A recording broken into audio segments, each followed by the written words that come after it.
امام اعظم ابو حنیفہ رحمۃ اللہ علیہ جیل میں قاضی ابو یوسف آ گئے، کہنے لگے استاد جی سبق کا ناغہ ہو رہا ہے، توجہ کرنا، استاد جی سبق کا ناغہ ہو رہا ہے اور قضا کو قبول کرنا کوئی گناہ تو نہیں، آپ قاضی بن جاؤ۔ امام اعظم ابو حنیفہ رحمۃ اللہ علیہ فرمانے لگے ابو یوسف مجھے یوں لگتا ہے کہ قضا کا نام سن کے تیرے منہ میں بھی پانی آ گیا، لگتا ہے تو بھی قاضی بنے گا، یوں ابو حنیفہ نے کہہ دیا رحمۃ اللہ علیہ۔ اللہ اکبر کبیرہ، فرمانے لگے استاد جی نے میری یہ بات کہہ دی، میں واپس آ گیا۔ امام اعظم ابو حنیفہ رحمۃ اللہ علیہ جو درس دیتے تھے قرآن و سنت کا اور فقہ مرتب کرتے تھے، ان کی عادت تھی جس آیت پر، جس حدیث پر اور جس مسئلے پر ایک مرتبہ بحث کر لی دوبارہ وہ مسئلہ زیر بحث نہیں آتا تھا، وقت ہی نہیں ہوتا تھا۔ امام ابو یوسف رحمۃ اللہ علیہ ان کے شاگرد تھے، مایا ناز پڑھ رہے تھے، پیچھے سے بندہ آیا، کہنے لگا تو درس میں بیٹھا ہے؟ کہا ہاں۔ کہا گھر والی کو درد ذہ ہوا، کہا اللہ خیر کرے، داعیہ کو بلا لو۔ تھوڑی دیر بعد بندہ گھر سے آیا، کہا تمہارے ہاں بیٹھا ہوا، کہا اللہ اس کو مبارک کرے۔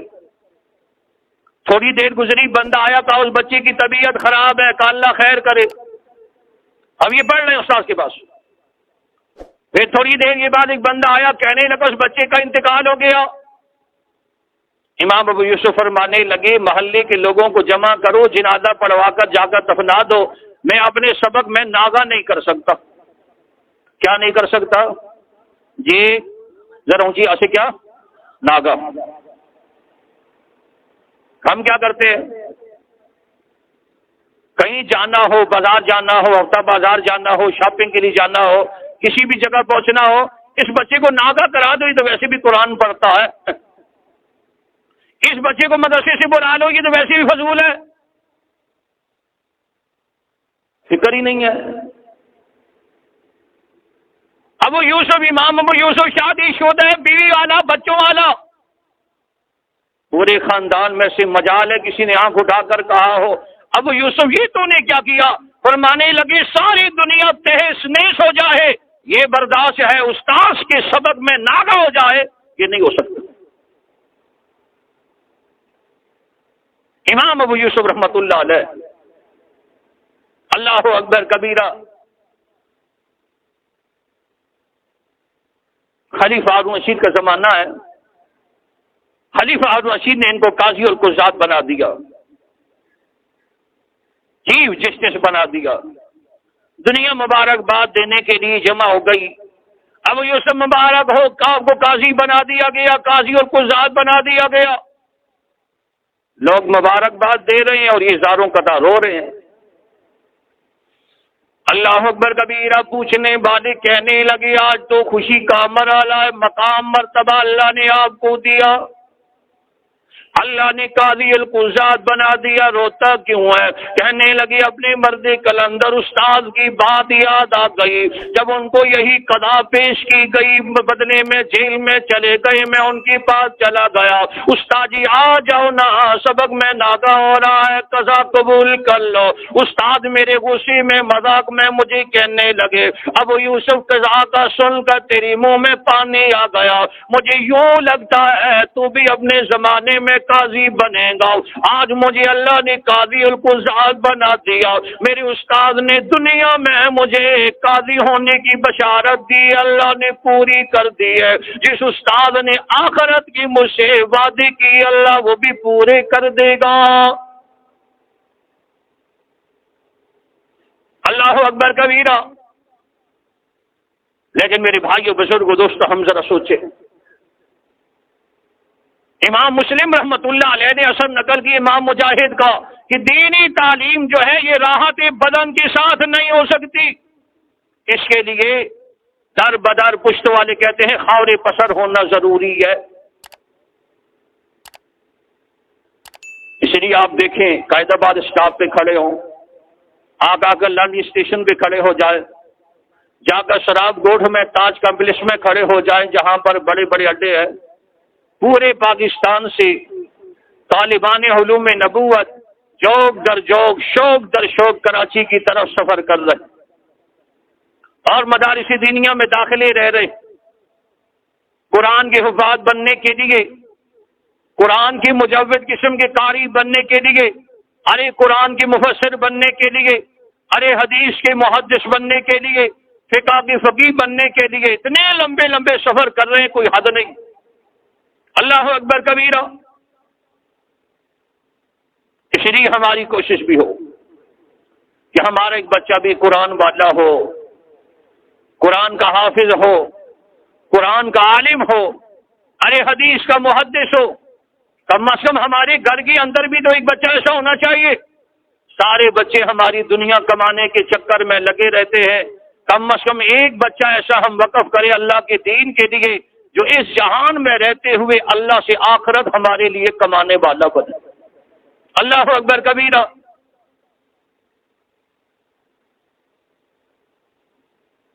اس کے لیے ماں باپ کو قربانی دینی پڑتی۔ ہم جب دیکھ لیتے ہیں نا کسی مدرسے میں ہو یا کسی عالم دین کو، کسی اچھے قاری صاحب کو، کسی طالب علم کو منہ میں پانی آ جاتا، منہ سے کہہ دیتے ہم بھی ایسے ہوتے، ہمارا بچہ بھی ایسے ہوتا، لیکن کرنے کے لیے تیار نہیں۔ اللہ اکبر۔ وہ ذوق نہیں، وہ شوق نہیں، دین پر خرچ کرنے کا جذبہ ہی نہیں، دین کے لیے رگڑے کھانے کا شوق ذوق ہی نہیں، تو پھر کیسے ہوگا؟ روس کی ریاست ہے ترکستان، وہاں کے رہنے والے 3 طالب علم تھے، محمد بن جریر الطبری اور محمد بن خزیمہ اور محمد بن نصر المروزی رحمت اللہ علیہ۔ ان 3 طالب علموں نے ترکستان میں، روس کی ریاست ہے، وہاں پڑھا کیونکہ وہ علاقہ ٹھنڈا ہے۔ اپنے استادوں سے کہنے لگے استاد جی ہم چاہتے ہیں کہ ہماری سند عالی ہو جائے، ہم قرآن و سنت کے فقہ کے اور علوم بھی حاصل کریں، اس کے لیے آپ رہنمائی فرمائیں کہ ہم کہاں جائیں۔ استادوں نے کہا اس کے لیے پھر آپ کو عراق جانا ہوگا، عراق کا دارالخلافہ ہے بغداد، وہاں جانا ہوگا، اور وہ گرم ترین علاقہ ہے، گرم ترین۔ وہاں اس وقت بڑے بڑے محدثین ہیں، فقہاء ہیں، اولیاء ہیں، جن سے آپ کو کسب فیض کافی حد تک حاصل ہو جائے گا۔ ان 3 ساتھیوں نے محمد تینوں کے نام محمد، پیسے جمع کیے، ایک سواری دی اور چل پڑے۔ اس زمانے کی سواری بھی بڑی عجیب ہوتی تھی، اب تینوں بندے اکٹھے نہیں بیٹھ سکتے تھے، لازمی ایک بندہ نیچے ہوتا تھا تاکہ سواری بھی آخر تک ساتھ چل سکے۔ کئی مہینے سفر کر کے بیچارے عراق پہنچے، پھر عراق میں بغداد پہنچے، فرمانے لگے راستے میں ہی کھانا پینا ختم۔ بغداد میں جب پہنچے تو بھوک سے نڈال تھے، پریشان حال تھے، فرمانے لگے بغداد کی ایک مسجد میں ہم لوگ ٹھہر گئے۔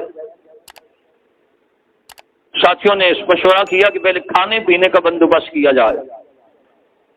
ایسے کرتے ہیں کہ چلو تینوں ساتھی نکلتے ہیں باہر، کو دہاڑی لگاتے ہیں کہ اچھا، تینوں باہر نکلے، کوئی کام نہیں ملا۔ اگلے دن پھر نکلے، پھر نہیں ملا، تیسرے دن پھر نکلے، کام نہیں ملا، پریشان بھائی اب کیا کریں، اب تو ہماری حالت ایسی ہو گئی کہ بالکل مرنے کے قریب ہو گئے، ہلاک ہو سکتے، اور ایسی حالت میں تو کسی کے سامنے ہاتھ پھیلانا بھی جائز ہے۔ تینوں کہنے لگے ایسے ہے کہ یہاں ہمارا کوئی جاننے والا بھی نہیں، علاقے والا بھی نہیں۔ کہنے لگے چلو کسی کے سامنے اپنا ذکر کرتے، مانگتے، لیکن کون کرے؟ تینوں ساتھی کہنے لگے چلو قرعہ ڈالتے ہیں۔ قرعہ ڈالا گیا، اس میں محمد بن جریر الطبری رحمت اللہ علیہ کا نام آیا۔ اللہ اکبر کبیرہ۔ ساتھی کہنے لگے نام تیرا نکلا ہے، چلے جاؤ۔ کسی اللہ والے کو تلاش کرو، اس کو سامنے ذکر کرو، ہم طالب علم بن کر آئے ہیں، قرآن و سنت سیکھنے کے لیے ترکستان کا اتنا لمبا سفر کر کے آئے ہیں، 3 دن ہو گئے، کہیں بھی ہمیں دیہڑی نہیں لگی ہے، کھانے پینے کی ضرورت ہے، دے دو۔ محمد بن جریر طبری رحمۃ اللہ علیہ کہنے لگے صبر کر لو، وضو بنا لیا، اسی مسجد میں 2 رکعت نماز صلاۃ حاجت پڑھے، ہاتھ اٹھا لیے، میرے ربا ساری زندگی کبھی یہ ہاتھ تیرے در کے علاوہ کہیں بھی نہیں پھیلے، اللہ ساری زندگی تیرے در کے علاوہ کبھی یہ ہاتھ نہیں پھیلے، ساری زندگی تیرے در کے علاوہ کسی سے کبھی نہیں مانگا، ساری زندگی اللہ تیرے علاوہ کوئی مدد کرنے والا نہیں ہے۔ ان کی دعاؤں پر 2 ساتھی آمین کہنے لگے، تھوڑی دیر گزر گئی، جامع مسجد کے دروازے پر شاہی چوکیدار ہے، ہاتھ کے اندر دسترخوان کھانے کا بڑا ہے، گھوڑے پر بیٹھا ہے، ہمیں جھک کر کہنے لگا محمد بن جریر طبری تم میں بیٹھا ہے، محمد بن حذیمہ تم میں بیٹھا ہے، محمد بن نصر مروزی تم میں بیٹھا ہے، تینوں کہنے لگے یہ تینوں ہمارے نام ہے، تو کون ہے؟ کہنے لگا بغداد کی گورنر نے تمہارے لیے کھانا تیار کر کے بھیجا ہے، لے لو۔ جو اللہ کی دین کے لیے در بدر خوری پسر ہوا کرتا ہے، اللہ ان کے لیے یوں بندوبست کر دیا کرتا ہے۔ تینوں کہنے لگی بغداد میں ہمارا جاننے والا تو کوئی نہیں، ارے والی بغداد کو کس نے ہماری اطلاع دے دی ہے؟ اور چوکیدار کہنے لگا رات کو جناب نبی کریم خاتم النبیین صلی اللہ تعالی علیہ وسلم کی زیارت ہو گئی ہے، آقا صلی اللہ علیہ وسلم نے کہہ دیا گورنر سے جاؤ نا، میرے نام کے تینوں محمد کھانے کے انتظار میں بیٹھے ہیں۔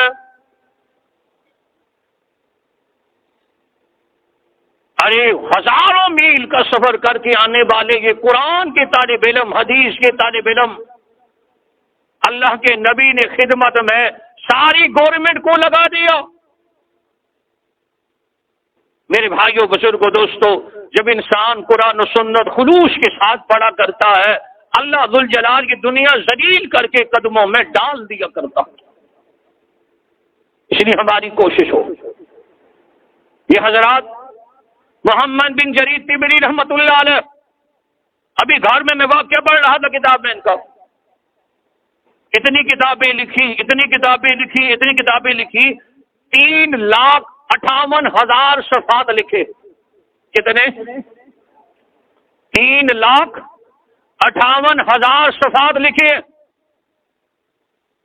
ان کے بارے میں آتا ہے کہ جب ان کے لکھے ہوئے صفحات کو ان کی عمر پر تقسیم کیا گیا تو روزانہ 40 صفحے یہ اپنے ہاتھ سے قرآن و سنت کے روزانہ لکھتے تھے۔ میری بات پہ خبر نہیں ہونا، آج میرے خیال میں یہ رسالہ ہمارے پاس، ہم آپ کو ختم نبوت کا مفت دیتے ہیں، جس کے 30 سے اوپر صفحات نہیں ہوتے، یہ گھر میں جا کر کوئی ایسے گنتا بھی نہیں، پڑھنا تو دور کی بات۔ ان کے زمانے میں قلم لکڑی کا ہوتا تھا، سیاہی علیحدہ ہوتی تھی، کاغذ پہ لکھنے کے لیے بیٹھتے تھے، بجلی کا انتظام نہیں ہوتا تھا، پنکھے کا انتظام نہیں ہوتا تھا، پسینے بھی آ رہے ہوتے تھے، پسینہ بھی بہ رہا ہوتا تھا، باوضو بیٹھنا بھی ہوتا تھا، قبلہ روح بیٹھ کر ایک ایک قلم بار بار لگا کے سیاہی میں کاغذ کو لکھتے تھے۔ جب کاغذ لکھا جاتا اس کے سوکھنے کا انتظار بھی کیا جاتا تھا۔ وہ سوچو کہ اللہ نے ان کے اوقات میں کتنی برکت نصیب فرمائی تھی کہ روزانہ 40 صفحات آرام سے لکھ لیتے تھے۔ آج ہم 40 صفحات پڑھ نہیں سکتے۔ ایک بندہ میرے پاس آیا، استاد جی، میں نے کہا گھر میں قرآن خوانی کرنی ہے۔ میں نے کہا ہمارے چھوٹے چھوٹے بچے بیچارے قاعدہ سے 12 پڑھتے ہیں، یہ قرآن خوانی کے قابل نہیں ہے۔ نہیں استاد جی بھیج دو۔ میں نے کہا لگتا ہے اس نے بھی جان چھڑانی ہے کہ مردہ جنت میں جائے یا جہنم میں، دنیا والوں کے یہاں نام ہو جائے کہ قرآن پڑھا۔ کیوں جی؟ ایک مولانا صاحب اپنا بیان کرتے ہیں، کہنے لگے ہم ایک گھر میں بلایا، کہا جی 1.25 لاکھ مرتبہ آیت کریمہ پڑھ لی۔ کہا ہم بچے لے گئے 7 15 20 30 40 بچے، اب 1.25 لاکھ کون پڑھے؟ گھر والے تو بیگم میں نے جی ٹھیکے پہ دے دی ہم نے مردہ، ہاں ٹھیکے پہ دے دی، اپنا کام یہ جانے اس کا کام جانے۔ کہا بچے لگے لا الہ الا اللہ سبحانک انی کنت من الظالمین، ایک ایک گھڑی پھینک رہے۔ گھنٹے جب 2 گزر گئے تو کہا ہمارا جو امیر صاحب تھا اس نے کہا اللہ کے بندے بچوں کے منہ سوکھ گئے، گھر میں جا کوئی پانی شانی کوئی شربت وربت کا اچھا، کہا جیسے گیا پیچھے ہم نے لب بھرے لا الہ الا اللہ سبحان انی کو لا الہ الا اللہ، جیسے واپس آیا آدھی گھڑیاں پڑی گئی، کہا گھنٹے 2 گھنٹے بعد دوبارہ کہا بھائی پانی کو چائے شائے لے آتا، اچھا جی بیچارہ گیا چائے بنا کر لایا، کہا جیسے وہ گیا ہم نے لب بھرے لا الہ الا اللہ سبحانک انی کنت من الظالمین، جب واپسی میں آیا تھا تو ہماری ہاتھ کے اندر چند گھڑیاں بھی ختم ہو گیا۔ اللہ اکبر کبیرہ۔ اصل بات یہ ہے کہ ہمارے لوگ بھی اسے راو رسم پوری کرتے ہیں بس، وگرنہ اگر یہ چاہتے خود انسان عمل کرے بڑا فائدہ ہوتا ہے، برکت ہوتی ہے اس کی۔ قرآن پڑھنا روزانہ 40 صفحات کون پڑھتا ہے؟ ہر ایک سپارہ پڑھنے کے لیے تیار نہیں جو 14-15 رکوع ہوتے ہیں۔ کم از کم ہم سوچیں، یہ جو بزرگان دین کے واقعات میں نے بیان کیے کہ سارے کے سارے علاقے چھان مارے قرآن کے لیے، نبی کے فرمان کے لیے، فقہ کی شان کے لیے، اولیاء اللہ کی فیضان کے لیے، ان کے پیچھے ان کی ماں باپ کی بہت بڑی قربانی ہے۔ اللہ اکبر۔ اپنی اولاد کو ذرا دین کے لیے تھوڑا دور بھیجو، پتہ چلے گا کہ وہ رات آپ کی کیسے گزرتی ہے۔ اللہ اکبر کبیرہ۔ دنیا کے لیے تو بڑی قربانیاں دیتے۔ یہ حنفیہ مسجد روڈ والی 2-2.5 سال تک میں یہاں پر رہا، باہر 2 بڈھے بیٹھے ہوتے تھے، 2 بھائی تھے، نام نہیں لیتا مناسب نہیں، ریکارڈنگ ہو رہی ہے۔ ایک بڈھے نے اپنے دوسرے بھائی بڈھے کے بیٹے کو بیٹی دے رکھی تھی، اتفاق سے ان کا بچہ میرے پاس پڑھ رہا تھا، اس وقت 12-13 سال کا تھا۔ میں نے پوچھا ابو کو دیکھا؟ کہنے کہ تصویر دیکھی ہے۔ کیا دیکھی ہے؟ تصویر۔ ابو کدھر ہے؟ انگلینڈ میں۔ اس کا باپ خوش، اس کا دادا خوش، نانا خوش، اور صحیح سینٹر میں اتنے بنگلے ہمارے ہو گئے، اتنے فلیٹ ہو گئے۔ ظالم تمہیں حیا نہیں آتی، تمہیں شرم نہیں آتی؟ جوان بیٹی جس بندے کو دے رکھی ہے وہ 12-14 سال انگلینڈ کے اندر چکھے مار رہا ہے، یہ جوان بچی گھر میں کیا کرے گی؟ یہ رابعہ بصری ہے، یہ جناب حفصہ بنت سیرین ہے، اپنے زمانے کی کون سی یہ کلندر ہے؟ لیکن دنیا کے لیے سب برداشت ہے۔ وہ 18 سال سے 20 سال سے وہ جوان باہر بیٹھا ہے اور اس کے گھر کے اندر جوان بیوی بیٹھے بیٹھے بڈھی ہو گئی۔ حدیث پاک میں ہے وہ روزی جو تمہاری عزت بچائے، تمہارا شرم بچائے، تمہارا وقار بچائے، تمہارا ایمان بچائے، جو گھر کے پاس ہو تھوڑی ہو، وہ دور کی روزی سے بہت بہتر ہے جس میں تمہارے ایمان کا عزت کا جنازہ نکل جائے۔ اس لیے میرے بھائیوں بزرگوں دوستوں، بہرحال ہماری کوشش ہو شوال کا مہینہ اپنے بچوں پر مدارس میں ہم بچوں کو داخل کریں، کوشش کریں کم از کم ہمارے خاندان کا ایک بچہ قرآن کا حافظ بھی بنے، عالم دین بھی بنے، انشاءاللہ پورے خاندان کے لیے دنیا آخرت میں یہ ذریعہ شفاعت بنے گا۔ اللہ کریم کے رحمت کے ساتھ ہمیں ہمارے کریمہ میں آگے بڑھنا نصیب فرمائے۔ سنت ادا